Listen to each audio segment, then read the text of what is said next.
Hello मित्रांनो, another day another highway and some new experiences here. एक गोष्ट मी observe केली ते मी आता सांगणार तुम्हाला. आता हा एक 2 लेन हायवे, ठीक आहे, तुम्हाला दिसल. जरा एक मिनिट, ह्या गाडीला पास करतो मी आणि मग तुम्हाला दाखवतो, म्हणजे तुम्हाला कळेल मला काय बोलायचं. हो, आणि हे काय आहे? हे बहुतेक पवन चक्कीच आहे काहीतरी. चलो बॅक टू द पॉइंट. पम पम काकू काका सारखा जरा. आता हा 2 लेन हायवे, ठीक आहे, आणि सोलापूर हायवेला म्हणजे आपल्या इथं मोस्टली जेवढे पण हायवेज आहेत तिथं राईट साईड, म्हणजे आता मी आता ज्या साईडला आहे ना, इथं या साईडला झाडं असतात, बरोबर. मग ते रात्रीच्या वेळेस आपल्याला हेल्पफुल असतं, कारण समोरनं गाडीची लाईट आली तर ते डोळ्यावर डायरेक्ट टोचत नाही आणि विजिबिलिटी पण ठीक राहते. पण त्यासोबतच जर इथं झाडं असतील आणि आपण जर या साईडने चाललो असेल आणि अचानक इथनं जर एखादा जनावर आलं, एखादा माणूस आला आणि आपण जोरात जातो, अशा वेळेस गाडी कंट्रोल करणं थोडं अवघड जातं.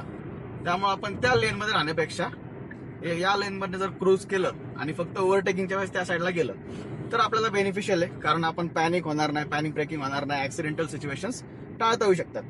मग ही गोष्ट मी ऑब्झर्व केलेली आहे की समोरनं जनावर येणार, जनावर म्हणजे दुसरं काय नाही, कुत्रे वित्रे येतात आणि आलं तर एखादी गाय म्हैस अचानक येते घपकन कुठनं, तर मग आपण पॅनिक होऊ शकतो त्यावेळेस. आणि आपण माणसं तर आहेतच, जे जनावरांच्या पण वरचे आहेत, त्यांना काय कळत नाही रस्ता क्रॉस कसा करायचा काय नाही, ते पण कचकनमध्ये येतात आणि आपला कार्यक्रम लावून जातात, फुल पॅनिक सिच्युएशन. त्यामुळे क्रूज करताना तुम्ही लेफ्ट साईडनी चालू शकता आणि ओव्हरटेक करताना राईट साईडला जाऊ शकता. मग तुम्हाला यावर काय वाटतंय हे तुम्ही मला कमेंटमध्ये सांगा.